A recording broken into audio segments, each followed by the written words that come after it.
कहानी कागज के खिलौने बनाकर बेचने वाली गरीब रानो चिड़िया की है। रानो चिड़िया अपने पति टुन्नू चिढ़ा और बेटी गुड़िया चिड़िया के साथ ढोलकपुर जंगल में रहती थी। वो रंग बिरंगे कागज से तरह तरह के खिलौने बनाकर जंगल के बाजार में बेचती थी। लो भाई, आ गई रानो कागज के खिलौने वाली। कागज की नाव, कागज का सिपहिया, कागज का घर, कागज के फूल, जो अच्छा लगे खरीद लो।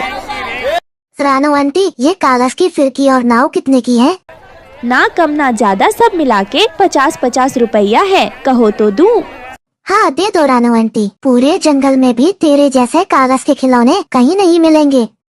रानो चिड़िया ऐसे सुंदर खिलौने बनाती थी कि देखने वालों की नजर उन पर से हटने का नाम ही नहीं लेती थी और इसीलिए उसके खिलौने हाथों हाथ बिक जाते थे। एक दिन रानो चिड़िया जंगल के बाजार में खिलौने बेच रही थी, तभी दो दुष्ट काले बादल वहाँ पर आते हैं। ए चिड़िया, तुझे कितनी बार बोला है कि यहाँ पर अपने ये कागज के खिलौने मत बेचा कर, पर तू है कि मानती ही नहीं है। तेरी वजह से पता है हमें कितनी परेशानी झेलनी पड़ रही है। हम जब भी यहाँ बारिश करने आते हैं तो तू कोई न कोई बहाना करके हमें टाल देती है, लेकिन अब और नहीं। बादल भैया, बारिश का कहर मुझ पर ना बरसाओ। आप तो जानते हैं ना, मैं इन्हीं कागज के खिलौने बेचकर अपना घर चला रही हूँ। अगर आपने बारिश कर दी तो मेरे ये सारे कागज के खिलौने खराब हो जाएंगे, इसलिए मुझ पर रहम करो बादल भैया। सुनो रानो चिड़िया, मैं तुम्हें सिर्फ 2 दिन का समय दे रहा हूँ। अगर तुमने ये अपना कागज का काम बंद नहीं किया तो मैं यहाँ पर इतनी बारिश करूँगा कि तुम्हें अपनी नानी याद आ जाएगी। बादल भैया, वैसे भी इस जंगल में बारिश की अभी कोई जरूरत नहीं है, फिर भी आप अपनी खुशी के लिए यहाँ बरसना चाहते हो, ये बिल्कुल गलत है। बस रानो बस, अब और नहीं। तुम नहीं जानती मैं क्या कर सकता हूँ, इसलिए मुझसे पंगा मत लो, वरना इसका तुम्हें बहुत बड़ा हर्जाना चुकाना पड़ेगा। तुम्हारे साथ साथ इस जंगल के पक्षियों को भी भारी नुकसान झेलना पड़ेगा। ये सब बातें बंटी कबूतर सुन लेता है और कालू सेठ के घर जाकर उसे सारी बात बताता है। 2.5 किलो का एक मारू, तू फिक्र मत कर बंटी, मैं उस रानो से बात करता हूँ। वैसे भी उसके पति पर बहुत कर्जा है मेरा, वो मेरी बात नहीं टालेगी। हाँ चल मेरे साथ उसके घर। इतना कहकर कालू सेठ और बंटी कबूतर रानो चिड़िया के घर जाते हैं। अरे सेठ जी, आप 2.5 किलो का एक मारू। सुन रानो, अगर तुझे यहाँ रहना है तो तू ये कागज के खिलौने बनाना छोड़ दे, वरना मैं तेरे घर को आग लगा दूंगा। तेरी वजह से इस जंगल में बारिश नहीं हो पा रही है और इस जंगल से बाहर फिकवा दूंगा। इतना कहकर वो दोनों रानो चिड़िया के घर से चले जाते हैं। वहीं रानो चिड़िया डरने के बजाय उसका विरोध करने पर उतर आती है और अपने पति टुन्नू चिढ़ा से कहती है, हम क्या इसके बाप का खाते हैं जो उसकी धमकी से डरे। मैं ये कागज के खिलौने बनाना बंद नहीं करूंगी। नहीं रानो, मान जाओ तुम, ये कागज के खिलौने बनाना बंद कर दो, वरना हम दुष्ट काले बादल और कालू सेठ का कहर बर्दाश्त नहीं कर पाएंगे। आप चिंता नहीं कीजिए जी, कुछ नहीं कर सकेगा वो सेठ। लाख मना करने पर भी रानो चिड़िया कागज के खिलौने बेचना बंद नहीं करती। जब कालू सेठ को इस बात का पता चलता है तो उसका खून खौल उठता है। वो रानो चिड़िया से दुश्मनी करने लगता है। 2.5 किलो का एक मारू, हमारे मना करने पर भी ना मानी ये रानो। इसके साथ इतना बुरा करूंगा कि इसकी रूह कांप जाएगी। कालू सेठ का एक भला नौकर हरिया तोता रानो चिड़िया को सारी बात बताता है। फिर रानो चिड़िया अपने पति और बेटी को लेकर उस जंगल से नदी पार वाले जंगल आ जाती है। 2.5 किलो का एक मारू, कहाँ गए ये सब? सुनो पक्षियों, आग लगा दो इसके घर में। सेठ के ये कहते ही उसके पक्षी रानो चिड़िया के घर में आग लगा देते हैं। वहीं रानो चिड़िया और टुन्नू चिढ़ा अपने लिए घर ढूंढने लगते हैं। जंगल से थोड़ी दूर जाने पर उन्हें एक घायल पक्षी मिलती है जो दर्द से कराह रही होती है। कोई है? मुझे बहुत भूख लगी है, कुछ खाने को दे दो, मैंने कई दिन से खाना नहीं खाया है। उसकी आवाज सुनकर रानो चिड़िया और टुन्नू चिढ़ा वहाँ पहुँचते हैं। क्या हुआ आपको? आपके कैसे चोट लग गई? मैं अपने बच्चों के लिए दाना लेने जा रही थी, रास्ते में मुझे कुछ दुष्ट चील मिल गई और उन्होंने मेरा ये हाल कर दिया। रानो चिड़िया अपनी पोटली में से उसे रोटी दे देती है। जैसे ही वो रोटी खाती है वो एक लाल परी में बदल जाती है। रानो चिड़िया और टुन्नू उसे देखकर हैरान होते हैं।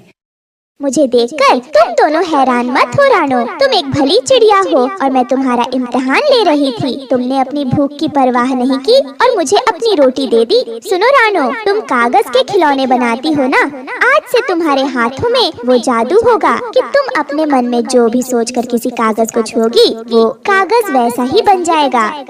ये कहकर वो लाल परी वहाँ से गायब हो जाती है। रानो चिड़िया खुशी से फूली नहीं समाती और वो इधर उधर से ढेर सारे कागज इकट्ठे करने में लग जाती है। इतने सारे कागज क्यों इकट्ठा कर रही हो रानो? हम इनसे अपना घर बनाएंगे जी, कागज का आलीशान घर। ये सुनकर टुन्नू चिड़ा हैरानी में पड़ जाता है और रानो चिड़िया से कहता है, अरे ये क्या पागलपन सवार हो गया है तुम पर भला? कागज का घर तो पानी में गल सकता है, आग में जल सकता है और आंधी तूफान में उसके परखच्चे उड़ सकते हैं। आप देखते जाओ जी, ऐसा कुछ भी नहीं होगा। ये कहकर रानो चिड़िया दिन रात कागज का घर बनाने में लगी रहती है और कागज का एक आलीशान घर बना ही लेती है। फिर घर में लगे कागज को छूकर मन ही मन कहती है, ये कागज लोहे से भी मजबूत हो जाए। बस रानो चिड़िया के ये कहते ही घर में लगा कागज लोहे से भी मजबूत हो जाता है। रानो चिड़िया और टुन्नू चिड़ा कागज के बने घर को देखकर बहुत खुश होते हैं। कुछ दिन बाद वो दुष्ट काले बादल वहाँ पर आ जाते हैं। सुनो साथियों, ये रहा रानो चिड़िया का कागज का घर। इसने हमें इतना परेशान किया है, आज हम इसे अच्छा सबक सिखा कर रहेंगे। साथियों, तुम्हारे अंदर जितना भी पानी भरा हुआ है आज यहाँ इस जंगल में बरसा दो ताकि इस चिड़िया का कागज का घर पानी में बह जाए। फिर अचानक तेज बारिश शुरू हो जाती है।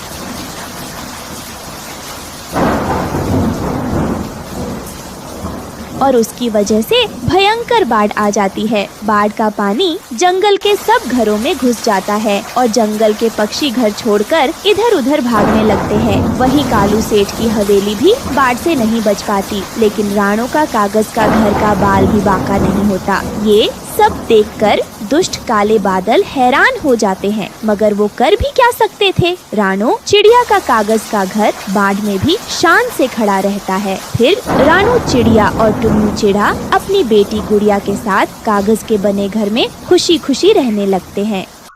मैं अपनी इन छोटी छोटी दोनों बेटियों को लेकर कहाँ जाऊंगी? आप मुझे घर से मत निकालो। वैसे भी इस घर पर मेरा भी तो अधिकार है ना, क्योंकि मैंने भी इस घर को बनाने में आपकी मदद की थी। फिर आप मुझे घर से क्यों निकाल रहे हो? मुझे नहीं पता, तुम चाहे कहीं भी जाओ, लेकिन अपनी मनहूस बेटियों को लेकर यहाँ से चली जाओ। वैसे भी मेरे पास इतने पैसे भी नहीं है कि मैं इनका खर्चा उठा सकूं। मैंने तुमसे एक बेटा मांगा था, वो तो तुम मुझे दे नहीं सकी। अब मैं इनका क्या करूँगा? तुम यहाँ से अब जाओ, मेरा ज्यादा सर मत पकाओ। फिर उसके बाद रानो चिड़िया रोती हुई अपनी दोनों बेटियों को वहाँ से ले जाती है। तभी अचानक वहाँ का मौसम बदल जाता है और एक तेज तूफान के साथ साथ बारिश भी होने लगती है। ये देखकर रानो चिड़िया बहुत ज्यादा परेशान हो जाती है और वो एक पेड़ के नीचे बैठ जाती है। हे भगवान, ये सब अचानक से क्या हो गया? वो वहाँ बैठी हुई थी कि तभी उसकी नजर एक घोंसले पर पड़ती है और वो कहती है, मैं एक काम करती हूँ, इस घोंसले के पास चली जाती हूँ और इस घोंसले में जो कोई भी होगा उससे मदद मांगूंगी, शायद वो मेरी मदद कर दे। फिर उसके बाद रानो चिड़िया उस घोंसले के पास आती है और उस घोंसले का दरवाजा बजाती है। तब उस घोंसले के अंदर से बंटी नाम का एक कबूतर निकल के आता है और वो कहता है, क्या हुआ चिड़िया, तुम कौन हो और मेरे घर का दरवाजा क्यों बजा रही थी? तुम इतनी परेशान भी लग रही हो और तुम रो क्यों रही हो? फिर रानो चिड़िया उस कबूतर को सारी बात बताती है, जिसे सुनने के बाद वो कबूतर कहता है, तुम यहीं रुको चिड़िया बहन, मैं अपनी पत्नी से पूछ कर आता हूँ। अगर मेरी पत्नी मान जाएगी तो मैं तुम्हें अपने घर के अंदर रख लूँगा।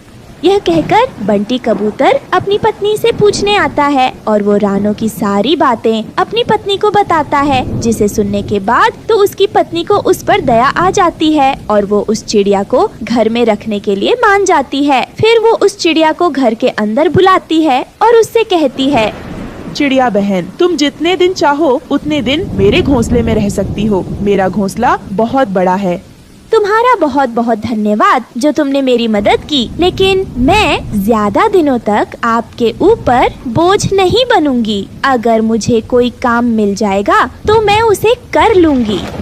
अगर तुम काम कर सकती हो तो कल से तुम मेरे साथ चलना। मैं पकौड़े बनाने की फैक्ट्री में काम करती हूँ। अगर तुम चाहो तो वह काम कर सकती हो। मैं मालिक से बात कर लूंगी।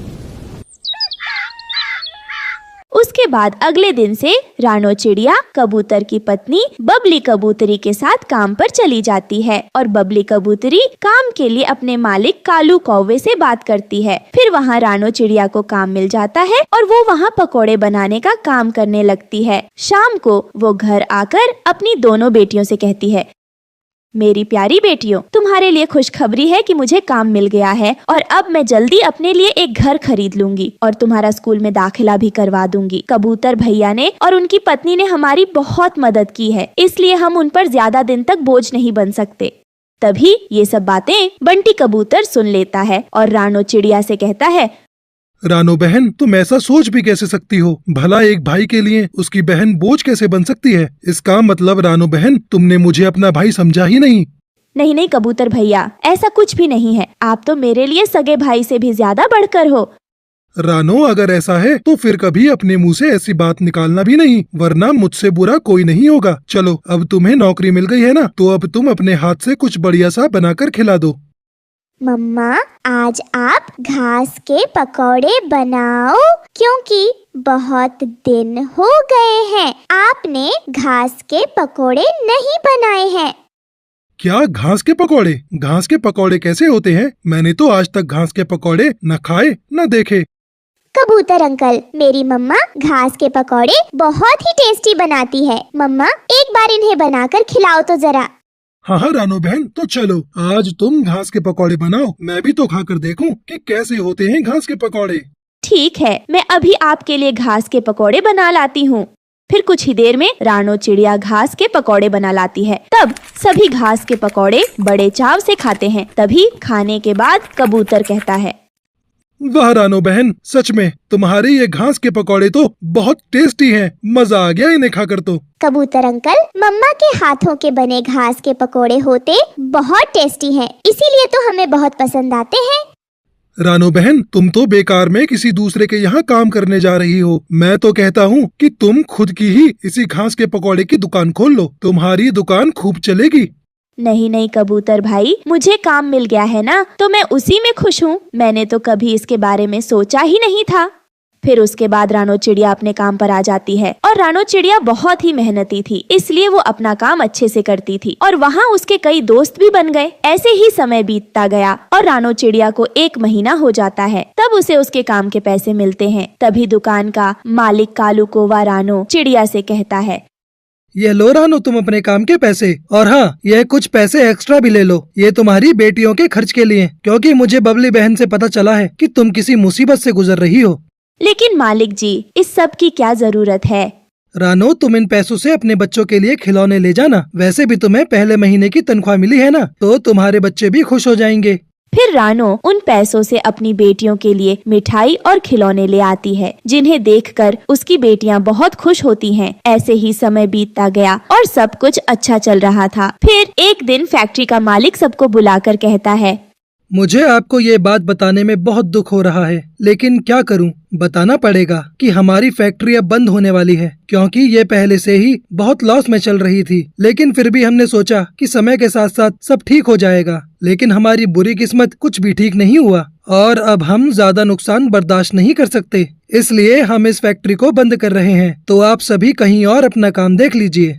यह सुनकर तो सभी काम वाले पक्षी बहुत दुखी हो जाते हैं और रानो चिड़िया भी बहुत दुखी होती है। हे भगवान, अब हम क्या करेंगे? हमारे पास तो कोई और दूसरा काम भी नहीं है, पता नहीं अब क्या होगा। फिर रानो चिड़िया और भी जगह काम ढूंढना शुरू कर देती है। वो कई पक्षियों के पास काम मांगने जाती है, लेकिन उसे कहीं भी काम नहीं मिलता और ऐसे ही 1 हफ्ता बीत जाता है। अब रानो चिड़िया बहुत ज्यादा उदास रहने लगी थी। तब बंटी कबूतर उससे कहता है, क्या हुआ रानो बहन, तुम इतनी उदास क्यों हो? क्या तुम्हें आज भी काम नहीं मिला?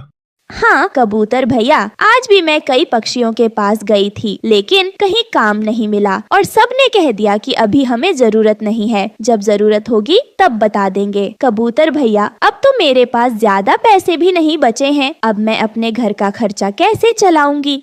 बहन, मैं तो तुमसे पहले ही कह चुका हूँ कि तुम अपने घास के पकौड़े बेचना शुरू कर दो। तुम्हारे पकौड़े इतने टेस्टी हैं कि सब पक्षी खूब खाएंगे, और तुम उसके साथ साथ हरी पुदीने की चटनी और चाय भी देना। सब पक्षी तुम्हारी तरफ खिंचे चले आएंगे और उसमें मैं भी तुम्हारी मदद कर दिया करूँगा। तुम एक कदम आगे तो बढ़ाओ।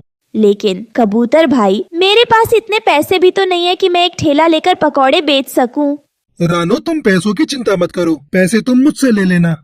नहीं कबूतर भैया, आपने मेरी पहले बहुत मदद की है, अब मैं आप पर और बोझ नहीं बनना चाहती। आपने मुझे काम भी दिलवाया और रहने के लिए घर भी दिया, बस इतना ही काफी है मेरे लिए। कोई बात नहीं रानो, तुम पैसे सोच समझ कर ले लो। जब तुम्हारे पास पैसे आ जाएं, तब मुझे वापस कर देना। रानो चिड़िया बंटी कबूतर की बात मान जाती है और अपने पकोड़ों का ठेला लगाना शुरू कर देती है और पकोड़े के साथ साथ हरी पुदीने की चटनी और चाय भी देती है। लेकिन पहले दिन तो रानो की दुकान पर कोई नहीं आता। यह देखकर रानो परेशान हो जाती है। देखा कबूतर भैया, मैंने आपसे कहा था ना कि यह काम नहीं चलेगा। रानो बहन, पहले तुम इंतजार करो, अभी तो शुरू किया है काम, सब ठीक हो जाएगा। तभी वहाँ एक चिड़िया आती है जिसका नाम टुनटुनी था। वो बंटी कबूतर से कहती है, कबूतर भाई, नई दुकान खोली है क्या आपने? हाँ टुनटुनी बहन, आज ही नई पकौड़े की दुकान खोली है। खा कर देखो पकौड़े कैसे हैं। हाँ हाँ, लाओ पकोड़े, खिलाओ तो जरा, मैं भी तो देखूं कैसे ही पकोड़े। हाँ टुनटुनी बहन, खा कर देखो, घास के पकौड़े हैं, मजा आ जाएगा, बहुत ही टेस्टी हैं और साथ में गर्मा गर्म चाय भी है। फिर टुनटुनी चिड़िया घास के पकौड़े खाती है और साथ में चाय भी पीती है। टुनटुनी चिड़िया को वो पकौड़े बहुत अच्छे लगते हैं। फिर वो बंटी कबूतर से कहती है, अरे वाह कबूतर भाई, ये पकोड़े तो बहुत ही टेस्टी है। ये घास के पकोड़े तो मैंने पहली बार खाए हैं। इसी बात पर तो मुझे एक और प्लेट दे दो। फिर टुनटुनी चिड़िया और पकौड़े खाती है और वो जंगल में जाकर सभी पक्षियों को घास के पकौड़े के बारे में बताती है और रानो चिड़िया की खूब तारीफ करती है। फिर क्या था, सभी पक्षी रानो चिड़िया की दुकान पर घास के पकौड़े खाने आते हैं। उसके बाद रानो चिड़िया की बहुत अच्छी कमाई होने लगती है और वो इतने सारे पैसे देखकर बहुत खुश होती है। फिर रानो चिड़िया अपने लिए एक घर खरीद लेती है जिसमें वो अपनी दोनों बेटियों के साथ खुशी खुशी रहने लगती है। ये कहानी एक सुंदरपुर जंगल की है जहाँ बरसात का मौसम चल रहा था। हर तरफ काले बादल छाए हुए थे। वहीं पेड़ पर बैठी हुई रानो चिड़िया बहुत घबराई हुई थी क्योंकि उसे अनाज खोजने बाहर भी जाना था। आसमान में काले बादल छाए हुए हैं, मुझे भोजन की तलाश में बाहर जाना है। ऐसा करती हूँ, जल्दी से जाती हूँ और कुछ अनाज लेकर घर वापस आ जाती हूँ। ऐसा सोचकर रानो चिड़िया वहाँ से निकल जाती है। भोजन की तलाश में वो बहुत दूर निकल जाती है। दूर जाने पर उसे कुछ अनाज दिखाई देता है तो वो फौरन उस अनाज के पास जाती है। जैसे ही वो अनाज उठाती है तभी अचानक से बारिश शुरू हो जाती है। अरे ये क्या, आज तो मेरी किस्मत बहुत खराब है। अब तो बहुत ही तेज बारिश हो रही है और मैं घर भी वापस नहीं जा सकती। अब मैं क्या करूँ? वो ऐसा सोच ही रही थी कि उसे सामने पेड़ पर एक घर दिखाई देता है। वो फौरन से उसे घर के पास आती है और दरवाजे पर दस्तक देती है।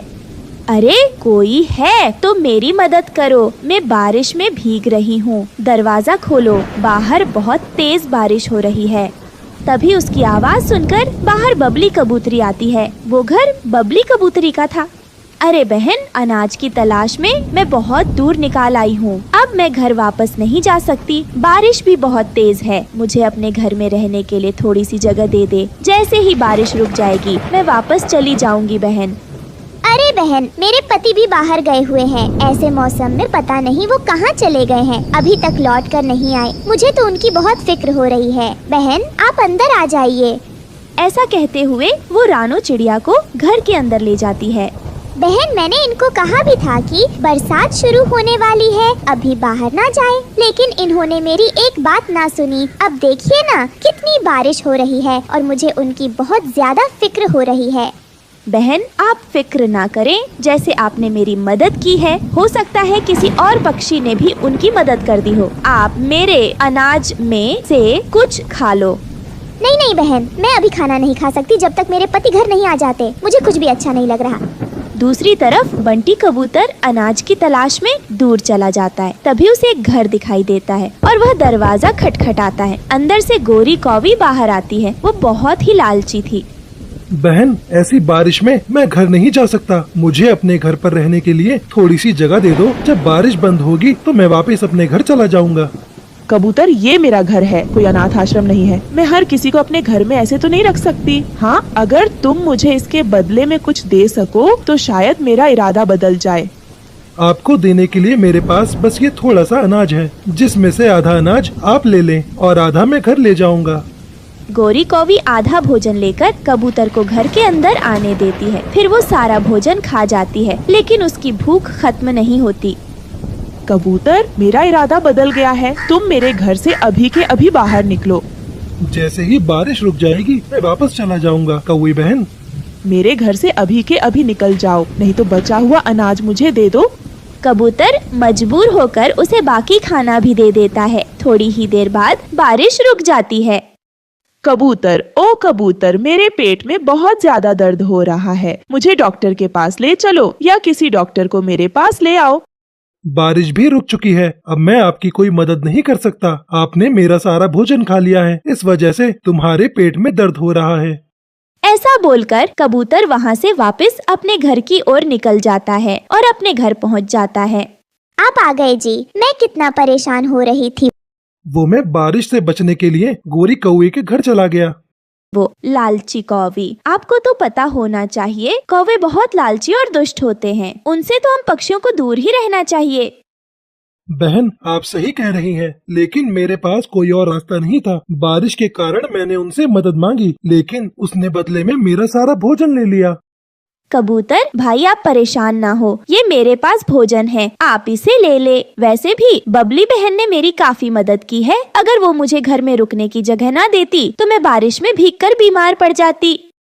कोई बात नहीं चिड़िया बहन, हम दोबारा से भोजन इकट्ठा कर लेंगे। आप अपने घर जाएं, आपके बच्चे भूखे और परेशान होंगे। बंटी भाई, ये भोजन मेरे लिए काफी है, आप थोड़ा रख ले ताकि आप आज रात भूखे ना सोए। आप मेरे अनाज में से आधा अनाज ले लो। वैसे भी बारिश अब रुक चुकी है। आपका बहुत बहुत शुक्रिया रानो बहन, आप आते रहना हमारे घर। फिर रानो चिड़िया अपने घर की तरफ चली जाती है। कुछ ही देर में वो अपने घर के पास पहुंच जाती है, लेकिन वहाँ तो सब तहस नहस हुआ पड़े हुए थे। उसका घर नीचे टूटकर बिखरा पड़े हुए थे और पास में ही उसके बच्चों के पंख पड़े हुए थे। हे भगवान, ये क्या हो गया मेरे साथ? मेरे दोनों बच्चे, ये नहीं हो सकता, कहाँ गए मेरे बच्चे? तभी वहाँ तोता आता है और रानो चिड़िया से कहता है, बहन, आपके बच्चे सही सलामत नहीं हैं। आप जल्दी उस बिल्लू बिल्ला की गुफा की तरफ जाओ। वो बिल्लू बिल्ला बच्चों को अकेले पाकर उन्हें अपने साथ लेकर गया है। आप देर ना करें बहन, वरना बिल्लू बिल्ला उन बच्चों को खा जाएगा। क्या वो बिल्लू बिल्ला को मैं नहीं छोड़ दूंगी? उसने मेरे बच्चों को कैसे खाने की सोची। रानो चिड़िया जल्दी से बिल्लू बिल्ला की गुफा की तरफ चली जाती है। वो एक पेड़ के पीछे छिपकर अपने बच्चों को देखने लगती है। वाह, आज तो मजा ही आ जाएगा। चिड़िया के नरम नरम बच्चे, इनका तो मैं सूप बनाकर पीऊंगा। इसके लिए मुझे थोड़ी लकड़ी लानी होगी। रानो चिड़िया सही मौके की तलाश में थी। जैसे ही बिल्लू बिल्ला अपनी गुफा से बाहर लकड़ी लेने जाता है, पीछे से रानो चिड़िया अपने बच्चों को उठाकर वहाँ से वापस अपने घर आ जाती है। मेरे बच्चों, आप सब ठीक तो हो ना? आप फिक्र ना करें, आगे से मैं आपको कभी अकेला छोड़कर नहीं जाऊंगी। इस तरह एक माँ अपनी जान पर खेलकर अपने बच्चों को मौत के मुंह से निकाल लाती है। प्यारे दोस्तों, इस कहानी से हमें सीख मिलती है कि हमें लालच के बगैर दूसरों की मदद करनी चाहिए और अपनी प्यारी माँ के लिए लव यू माँ कमेंट में लिखना ना भूले।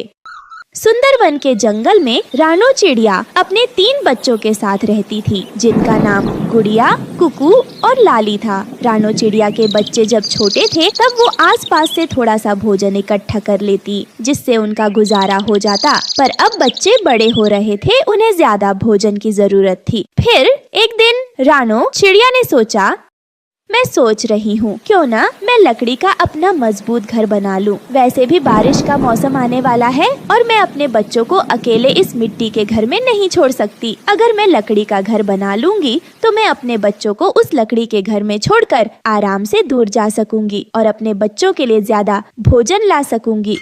ऐसा सोचकर रानो चिड़िया अपना एक मजबूत लकड़ी का घर बनाने लगी। तो प्यारे दोस्तों, रानो चिड़िया के लकड़ी का घर बनने से पहले जल्दी से इस चैनल को सब्सक्राइब कर दो और वीडियो को लाइक कर दो। उसने कुछ ही देर में बहुत प्यारा और मजबूत लकड़ी का घर बना लिया। उस घर को देखकर उसके बच्चे अपनी माँ से पूछने लगे, मम्मा, हमारे पास हमारा घर तो पहले से ही है, फिर आप नया लकड़ी का घर क्यों बना रही हो? हमें इस घर की क्या जरूरत? फिर रानो चिड़िया अपने तीनों बच्चों को समझाते हुए कहती है, बच्चों, अब तुम तीनों बड़े हो रहे हो और तुम जानते हो बारिश का मौसम आने वाला है तो तुम्हें भोजन की ज्यादा जरूरत होगी, इसलिए मुझे दूर जाना होगा। अगर बारिश के दिनों में तुम तीनों इस मजबूत लकड़ी के घर में रहोगे तो मैं बिना किसी चिंता फिक्र के तुम्हें इस मजबूत घर में छोड़कर जा सकूंगी, इसलिए मैंने ये लकड़ी का घर बनाया है। अच्छा है ना? तुम तीनों को पसंद आया या नहीं? मम्मा, घर तो बहुत अच्छा है, हमें पसंद भी है, लेकिन मम्मा, इस घर में भी तो हम तीनों अकेले होंगे। अगर आपके जाने के बाद हमें किसी शिकारी पक्षी ने खा लिया तो हमारा क्या होगा? मेरी जान, ऐसी बातें नहीं करते, ऐसा कुछ नहीं होगा। मैंने इस लकड़ी के घर में मजबूत दरवाजा लगाया है जो कोई भी पक्षी तोड़ नहीं पाएगा, इसलिए तुम तीनों को डरने की कोई जरूरत नहीं है। ऐसे ही समय बीतने लगा। एक दिन जब रानो चिड़िया भोजन की तलाश में दूर जाने लगी तो तभी मौसम बदल गया और बहुत तेज बारिश होने लगी। उसने अपने तीनों बच्चों को समझाया, देखो बच्चों, बाहर बहुत तेज बारिश हो रही है, मुझे भोजन लेने दूर जाना होगा। तुम दरवाजा बंद कर लेना और जब तक मैं वापस ना आऊं दरवाजा मत खोलना। मगर मम्मा, जब आप घर आओगी तो हमें कैसे पता चलेगा कि आप आई हो? बच्चों, जब मैं घर लौट कर आऊंगी तो मैं ये गाना गाऊंगी, दरवाजा खोलो मेरे बच्चों, मम्मी है आई, जल्दी खोलो खाना मजेदार है लाए, अरे जल्दी खोलो खाना मजेदार है लाए। ठीक है मम्मा, हम सब समझ गए। जब आप ये गाना गाओगी तभी हम दरवाजा खोलेंगे।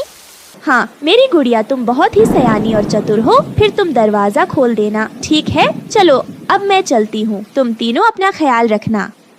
ऐसे समझाकर रानो चिड़िया तेज बारिश में भोजन लेने चली जाती है और गुड़िया घर का दरवाजा बंद करके अपनी बहनों के साथ खेलने लगती है। रानो चिड़िया बारिश में भीगते हुए भोजन लेने नदी के उस पार जाती है और भोजन ढूंढते हुए चिड़िया एक ऐसी जगह पहुंच जाती है जहां फलों के बहुत सारे पेड़ थे। उन पेड़ों पर तरह तरह के फल लगे हुए थे। ये देखकर वो बहुत खुश होती है।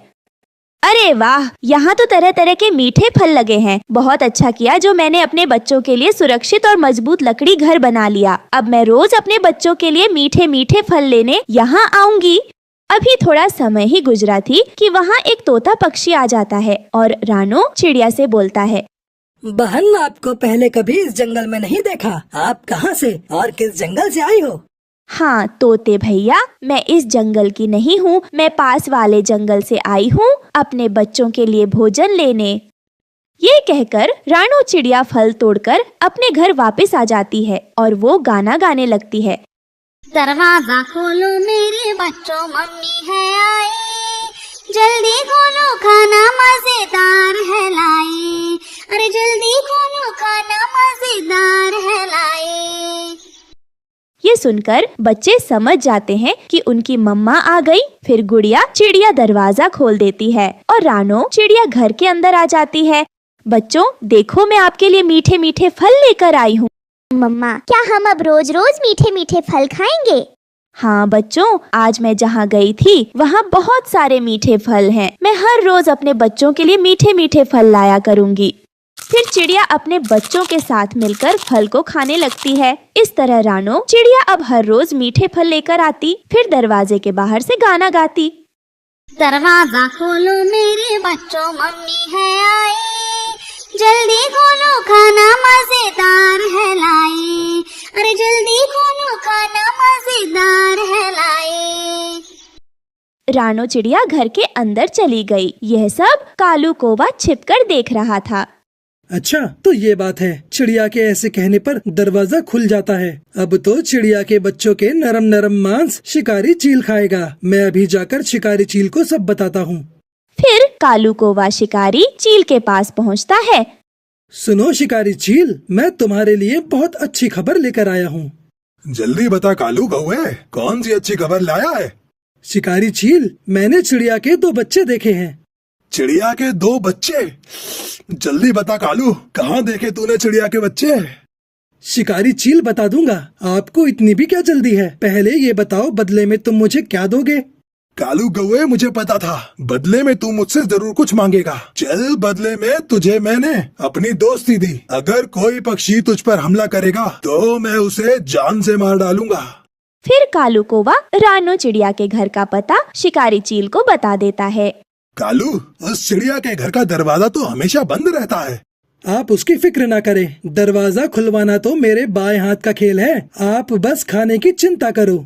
अगले दिन जब रानो चिड़िया भोजन लेने के लिए चली जाती है, तब कालू कौवा शिकारी चील को लेकर वहाँ पहुँचता है और चिड़िया के दरवाजे पर बैठकर कालू कौवा चिड़िया की आवाज में गाना गाने लगता है। दरवाजा खोलो मेरे बच्चों, मम्मी है आई।